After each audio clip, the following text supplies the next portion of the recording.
crypto-monnaie, la vue est là. Chaque semaine, des nouveautés sous nos pas. Investisseurs, gardez la foi. Bonjour, bienvenue sur Hiro Finance pour le récap crypto hebdo de la semaine 39. J'espère que vous avez passé une bonne semaine. Je vais commencer par faire tous les disclaimers. Je ne suis pas conseiller financier, je ne donne que mon avis.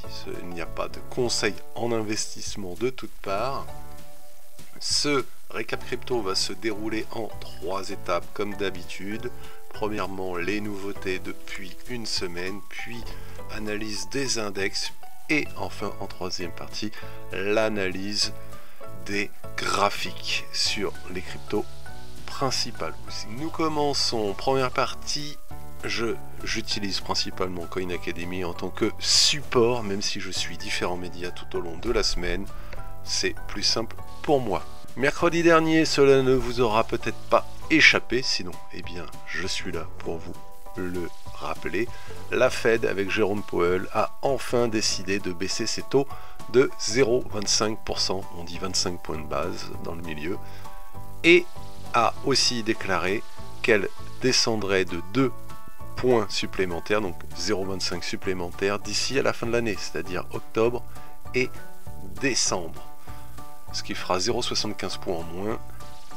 Ceci est, pour du moyen long terme, une très bonne nouvelle pour tout ce qui est écosystème crypto-monnaie, car lorsque vous avez plus facilement accès à des crédits, que l'argent coûte du coup moins cher, vous allez plus facilement vers les agents à risque tels que les cryptos. ETH, il y avait la mise à jour Spectra qui arrivait en mars, et là nous allons avoir pour décembre la Fusaka. Cela permettra d'augmenter le nombre de blobs, donc à la blockchain Ethereum, de devenir beaucoup plus rapide et de encore réduire les frais.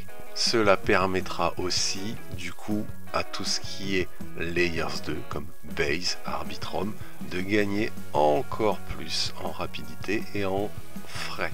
Il y aura des testnets en octobre, 3 testnets qui vont se succéder pour vérifier que tout se déroule bien comme le fait habituellement ETH.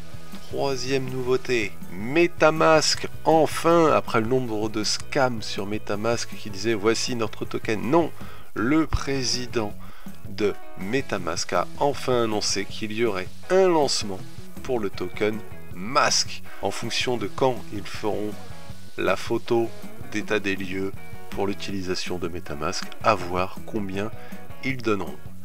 Dernière nouveauté, Hype et Aster, donc Hype, Hyperliquid, qui a fait le plus gros lancement d'airdrop au monde à l'heure actuelle, qui est devenu le premier en tout ce qui est décentralisé, les DEX.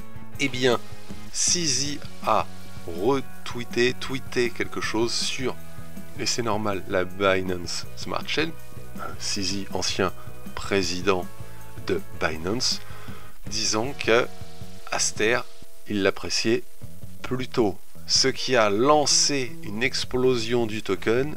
Certains se sont dit, si CZ en parle, c'est que ça va exploser.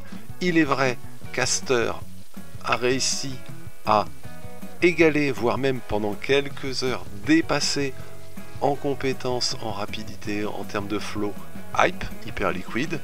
Cela a été temporaire, mais ils ont réussi à tenir en tant que toute petite entité très jeune.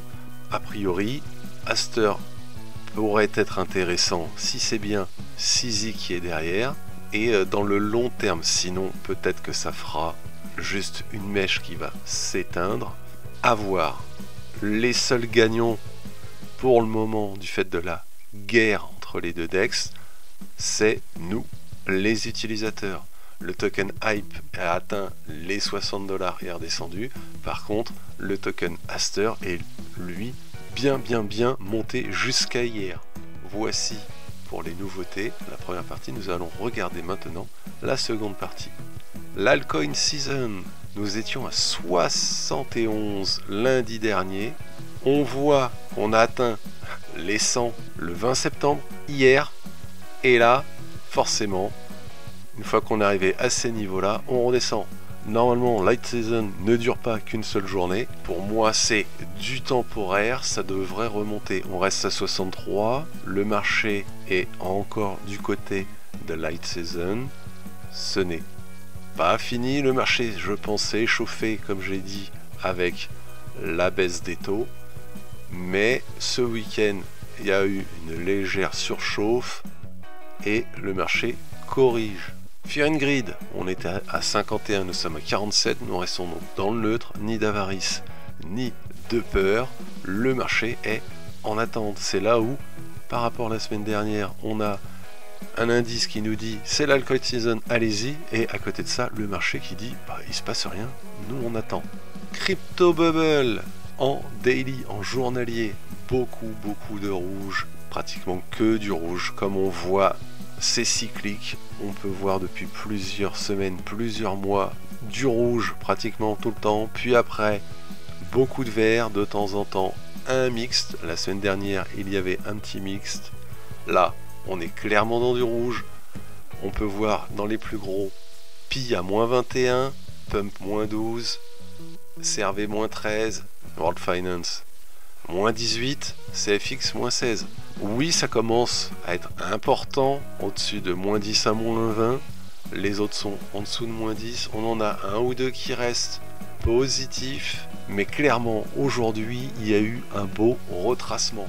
Regardons au niveau hebdomadaire ce qu'il en est.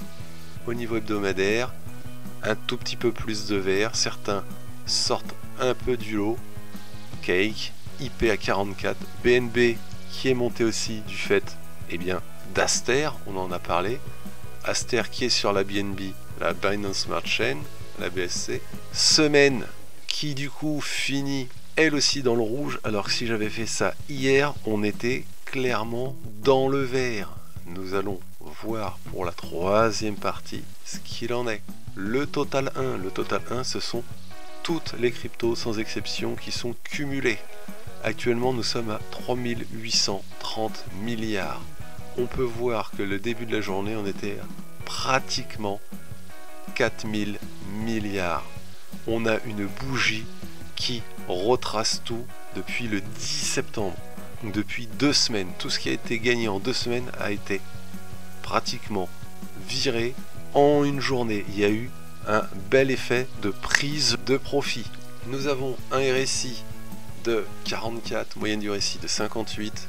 Le RSI commence à aller dans la vente, peut-être la prise de profit de certains.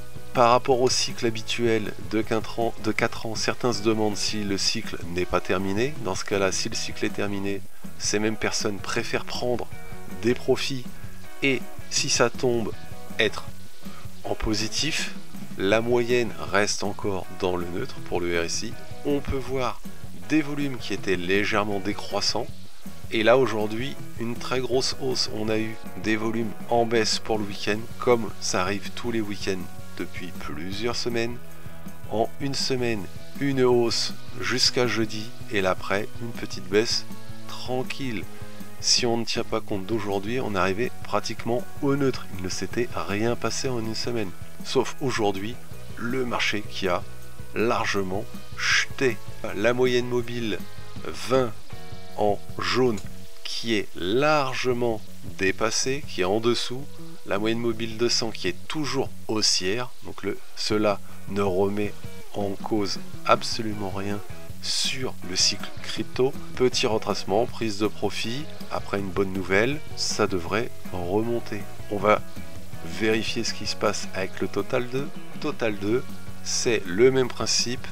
C'est toutes les capitalisations de crypto-monnaies, sauf que l'on retire Bitcoin. Même type de courbe, c'est monté jusqu'à jeudi, c'est descendu, on est arrivé à peu près au neutre, et aujourd'hui, l'indégringolade. On est toujours en tendance haussière, on peut le voir avec la moyenne mobile 200, même type de courbe avec la moyenne mobile 20, on l'a cassé, on est au-dessus. RSI de 44, moyenne du RSI de 59. Pareil, on commence à être en vente, pas encore en survente, non, on a le temps avant la survente, on est en vente, ce qui indiquerait une prise de profit. Même type de courbe, on a des volumes qui étaient légèrement descendants, un peu moins la semaine dernière, et le week-end neutre. Reprise du marché aujourd'hui avec une nette vente. On va vérifier ceci maintenant avec le Bitcoin. Le Bitcoin, RSI de 44, moyenne du RSI de 55,80. Même type de courbe. On peut voir ici lundi une toupie, c'est monté jusqu'à jeudi et c'est redescendu. Jusqu'à hier, on était à peu près au neutre. Aujourd'hui, grosse dégringolade. Pareil pour la moyenne mobile 20, elle est en plein milieu. On l'a cassé. Est-ce que c'est juste en temporaire? Ça sera à voir dès demain. Toujours la MM200 qui est haussière. Nous sommes actuellement à 112 000. Jusqu'à hier, on restait aux 115 000. Tant qu'on reste au-dessus des 110 000, il n'y a aucun souci à avoir. En théorie, on pourrait même redescendre aux 105 000. On a le même type. On voit ici, ça descend, sauf aujourd'hui où les volumes ont été importants. Et le week-end qui était tranquille. ETH, à peu près la même forme, mais ETH est un peu moins performant. Lundi, au lieu d'être relativement neutre, on voit qu'on est en baisse. Mardi aussi, on est remonté jusqu'à jeudi. Mais là, c'était plus faible par rapport au Total 1, Total 2 ou à Bitcoin en comparaison. Très grosse chute aussi. On passe de 4400 à 4100. Pareil, on peut voir ici la résistance des 4000. On a la moyenne mobile 20 qui l'a fait par contre office de résistance. La moyenne mobile 200 qui est toujours haussière. On voit qu'il y a plusieurs points clés comme les 3400, mais avant, très gros point, celui des 3008 à 4000. Ça veut dire que pour le moment, on est entre deux bornes. On peut réintégrer les 4005, 4006 relativement facilement. On a fait une pointe à 4006 jeudi de la semaine dernière. On continue avec Solana. Solana, depuis la semaine dernière, même type. On est monté jusqu'à jeudi, c'est descendu jusqu'à hier, où on réintègre à peu près les valeurs de lundi. Et là, ça a chuté. RSI de 48, moyenne du RSI de 64. Donc là, c'est un peu plus intéressant. On voit qu'on est au neutre en termes du RSI et on reste dans la moyenne en achat. On a fait un pic à 253. La moyenne mobile 20 qui est percée. La moyenne mobile 200 qui est haussière. On a un gros gap. Le gap des 180, 185. Là aussi, le chiffre symbolique des 200. On est dans un range entre 200 et 250. On est en plein milieu. Cela peut donc repartir. Une bonne nouvelle et on repart. Même une mauvaise nouvelle, on peut réintégrer les 200. Cela ne remettra pas en cause la hausse long terme au niveau des volumes. On peut voir des volumes descendants. Le week-end qui était calme et aujourd'hui, forte prise de profit, je pense. Voilà pour ce petit récap rapide. Je vous remercie d'avoir regardé, visionné ceci. N'hésitez pas, si cela vous plaît, à commenter, à liker, voire à vous abonner. Cela m'aidera beaucoup pour continuer à faire ce genre de petits récaps et à progresser. Merci beaucoup, je vous dis à la semaine prochaine et surtout n'oubliez pas que la crypto soit avec vous.